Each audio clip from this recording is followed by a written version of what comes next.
A segunda vinda de Cristo tem dois segmentos ou etapas. Primeiro, nós temos o arrebatamento da igreja, sua noiva, momento em que ele vem até as nuvens. Temos registrado isto em 1 Tessalonicenses capítulo 4, versículo 17. A segunda etapa da sua vinda é o retorno à terra para julgar e reinar por 1000 anos. Pode ler isto em Zacarias capítulo 14, versículo 4. O termo arrebatamento da expressão arrebatado em 1 Tessalonicenses capítulo 4, versículo 17, significa literalmente pegar, levar pela força. O versículo 16, em 1 Tessalonicenses capítulo 4, diz: o próprio Senhor vem até as nuvens para arrebatar tanto os crentes ressuscitados quanto os vivos para estar com o Senhor, pois ele não nos destinou para a ira. Veja João capítulo 14, versículo 3. 1 Tessalonicenses capítulo 5, versículo 9, e também o capítulo 1, versículo 10, e Romanos capítulo 5, versículo 9. Em contraste, em seu retorno à terra, o Senhor vem acompanhado por seus santos. Zacarias capítulo 14, versículo 5, Apocalipse capítulo 19, versículo 14, e seus anjos poderosos. 2 Tessalonicenses capítulo 1, versículo 7. E nesse momento, ele executa a ira, tomando vingança dos que não conhecem a Deus. 2 Tessalonicenses capítulo 1, versículo 8. Outra distinção em 1 Tessalonicenses é que Paulo via o arrebatamento como iminente. Poderia acontecer mesmo enquanto ele escrevia, já que nós, os que estamos vivos, essa expressão está lá, inclui a si mesmo. 1 Tessalonicenses capítulo 4, versículos 15 e 17. Ele diz que os tessalonicenses estavam esperando por seu Filho do céu, 1 Tessalonicenses capítulo 1, versículo 10, veja Tito capítulo 2, versículo 13, novamente, em contraste, o retorno à terra requer sinais cumpridos antes de ocorrer. Não poderia acontecer hoje? Leia Mateus capítulo 24, versículo 3, versículo 6, versículo 15, versículo 21 e os versículos 29 e 30 para você entender a diferença da vinda do Senhor Jesus à terra para reinar. Aí está claro. Além disso, a expressão a vinda do Filho do Homem está ligada apenas ao seu retorno terreno, com Israel e com o mundo. A transformação que haverá nos santos que já morreram e vivos no arrebatamento foi um mistério revelado apenas no Novo Testamento. Algo que encontramos em 1 Coríntios capítulo 15, do versículo 51 ao 53. Já havia sido profetizado nas porções do Antigo Testamento a respeito do retorno do Senhor à terra e seus eventos subsequentes, mas nada lemos sobre a sua vinda somente até as nuvens e o arrebatamento da igreja, pois tudo isso era um mistério a ser revelado. Note o que a Bíblia diz: eis, aqui vos digo o mistério. Na verdade, nem todos dormiremos, mas todos seremos transformados num momento, num abrir e fechar de olhos, ante a última trombeta. Porque a trombeta soará e os mortos ressuscitarão incorruptíveis, e nós seremos transformados, porque convém que isto que é corruptível se revista da incorruptibilidade, e que isto que é mortal se revista da imortalidade. E quando isso que é corruptível se revestir da incorruptibilidade, e isto que é mortal se revestir da imortalidade, então cumprir-se-á a palavra que está escrita: tragada foi a morte na vitória. 1 Coríntios capítulo 15, do versículo 51 ao 54. Portanto, essa vinda do Senhor, porque ele já veio uma vez, ele veio para morrer, ressuscitou, voltou para o céu. Agora temos a sua segunda vinda. A segunda vinda do Senhor está descrita nas Escrituras em duas etapas. A primeira etapa está muito clara no Antigo Testamento e reforçado também no Novo Testamento. E está ligado com os judeus, com a nação de Israel e com o mundo. É a sua vinda para reinar.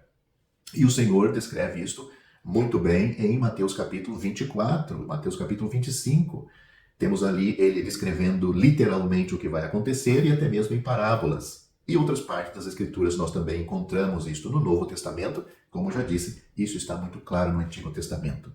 Mas o retorno, ou a segunda etapa, ou melhor dizendo, a primeira etapa, porque antes de acontecer a sua vinda à terra para reinar, 7 anos antes, ele já veio para arrebatar o seu povo, a igreja, que não é a continuação de Israel, não é a substituição de Israel. A igreja é algo totalmente distinta ou distinto de Israel e as nações e o mundo. A igreja era um mistério que estava oculto. Ela foi projetada desde antes da fundação do mundo. É a noiva que Deus queria dar ao seu filho. Algo que nós vemos em figura quando ele fez Eva, tirado da própria costela de Adão, do próprio ser de Adão, e trazido a ele. Portanto, a igreja é algo que foi tirado de Cristo. Por isso que o salvo, a Bíblia, o Novo Testamento mostra que toda pessoa salva está em Cristo. Ele está em Cristo como Cristo também está nele. Portanto, esta segunda vinda do Senhor é em duas etapas. A primeira etapa está ligado com a igreja, onde ele vem somente até as nuvens. Isto é iminente. Não tem nenhuma profecia para se cumprir para que isto aconteça.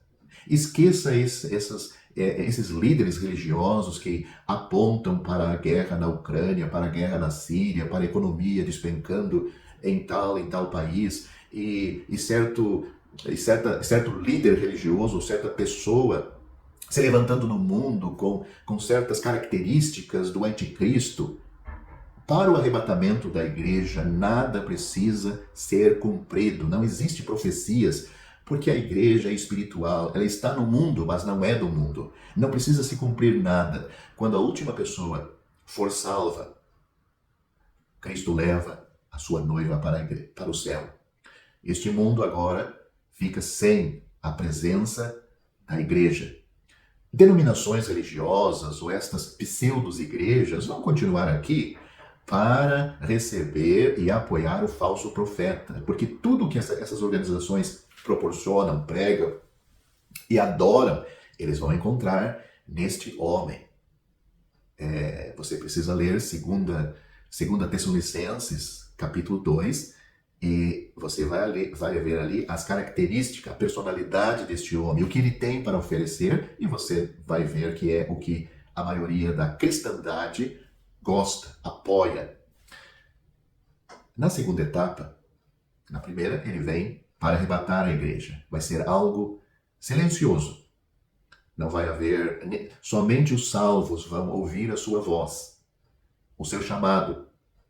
Tanto os corpos dos crentes da sepultura vão ressuscitar, unindo-se aos seus espíritos e almas que já estão no céu, como também os salvos vivos vão ser transformados e juntos vamos subir com o Senhor, vamos subir até o Senhor nos ares e dali vamos para a casa do Pai.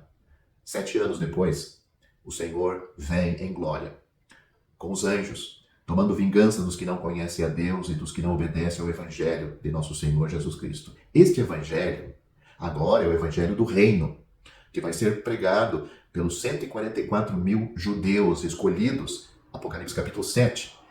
Apocalipse capítulo 14, nós temos o resultado desta pregação do reino.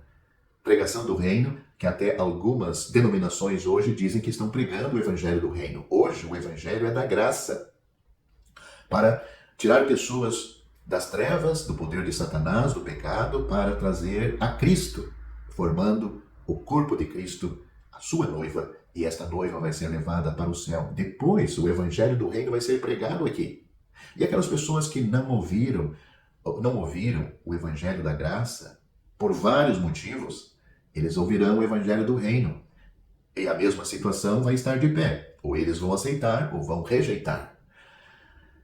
Portanto, o Senhor vem agora, e ele vem, os seus pés vão ser postos, ele vai descer sobre o Monte das Oliveiras. Tudo isso está nas profecias do Antigo Testamento. Ele vem para defender os salvos de Israel. Ele vem para estabelecer o seu reino. E aí começa o reino milenar.